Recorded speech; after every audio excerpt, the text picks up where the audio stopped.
What's up, everybody? I'm back. Welcome to a brand new video. This one is going to be doing my my 10 Cloverfield Lane review. No! No, no! No! Don't open that door! They're going to get all of us killed! Something's coming.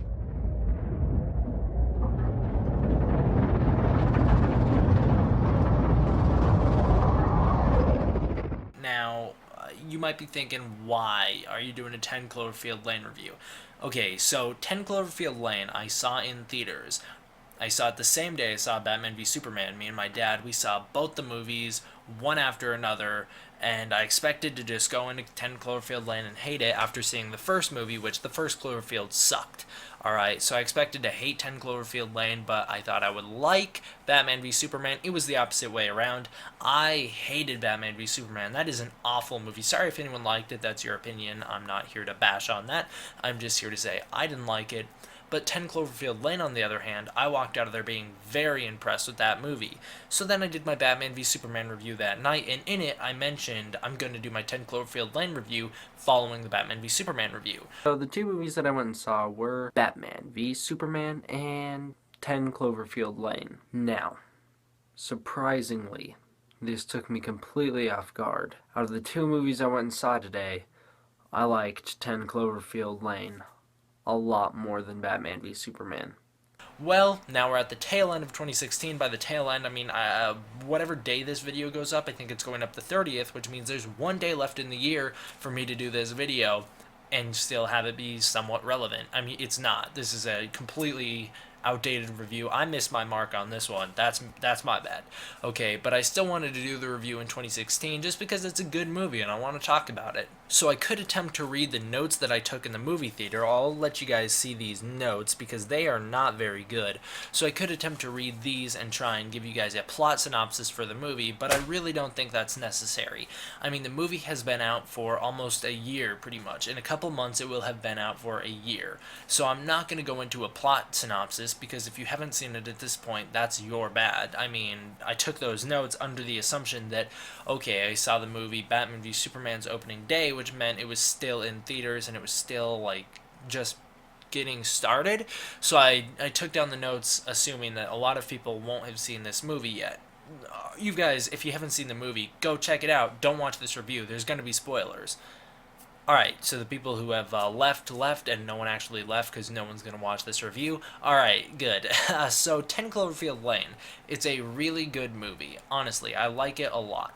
And I don't like it because it's just some, alien movie that was a spin-off of a monster movie. That's not why I'm into this. That's not why I like this movie. I like it because it was a smart movie. It made you think. It made you, question every move. I mean, the characters in the movie, yeah, it's a movie. So the characters are typically one step behind the people watching. The viewers are typically, honestly, most of the time are 8 steps ahead of the characters. That's just how it goes. This one, I felt like there were times when me and the characters were even. Like, there was a point when I know Michelle was locked inside of, when she finally wakes up after the car crash, she's locked inside of her cell.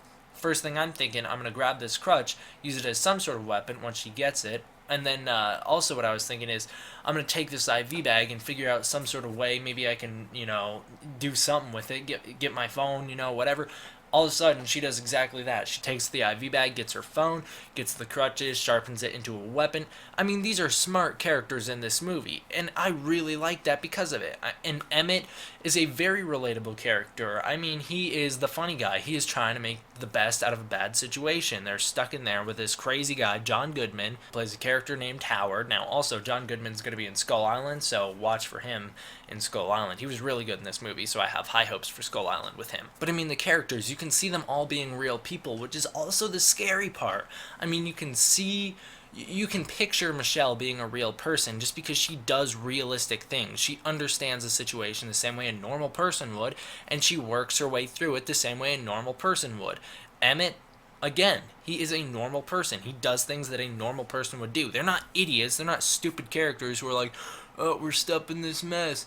Can't do anything now. That's what you typically see in movies. These characters are always thinking, they are always working their way through it, and it is really good because of that. You feel like you're watching real people in this terrible situation, potentially kidnapped by this freak guy.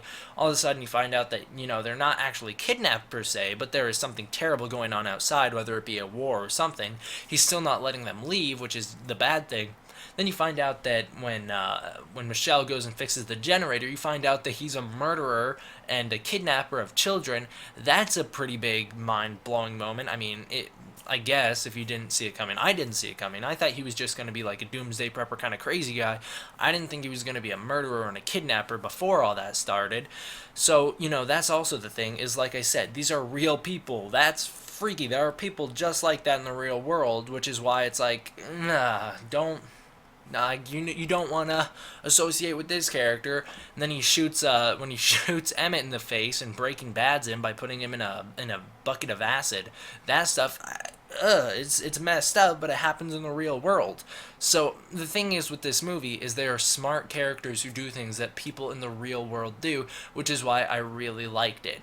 Now, I thought it would be better if it was just more like a mysterious kind of movie, like you don't necessarily find out what's going on outside. Maybe it is a war. But, coming off the first movie, which had a giant monster in it, you knew that it had to be something giant monster or alien related. In this one, it was aliens. But I found the aliens to be kind of the dumbest part of the movie. Not that it was bad. I didn't think that it took away too much from the movie. I just didn't think that it was necessarily the best choice of how they handled it with that big spaceship that shot green gas. I thought that could have been done a little bit better. Maybe had the original Cloverfield monster running around out there. Maybe he's putting off fumes that are killing people. Who knows? I just thought that there could have been a better way to handle it. And also, I thought there could have been a better way to tie it to the first movie. I know it was a spiritual remake or a spiritual sequel, but if you're going to put the title 10 Cloverfield Lane, you better have some sort of connection to the original. Now, there are going to be some of you out there saying, wait a minute, D-Man, you didn't do your research. 10 Cloverfield Lane was actually a different movie that was released at film festivals years before it came out in theaters as 10 Cloverfield Lane. To that I say, reshoot the ending. It's a simple solution. If you're going to put the title Cloverfield in there, have some sort of connection to Cloverfield, the original movie. I mean, it's not that hard of a thing to do to reshoot the ending. Just get that actress back, cut her hair, bam, throw her back on screen, she's in character, there you go. Overall, though, what would I give 10 Cloverfield Lane a rating out of 10? I would give it a good 8 out of 10. It is a good movie, makes you think. It's one of those good, mysterious movies that you have to figure out what's going on. You don't necessarily trust one thing. Lots of twists and turns in the story.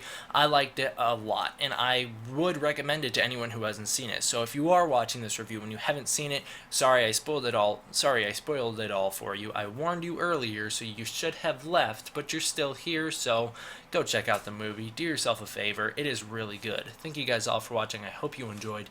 D-Man, out.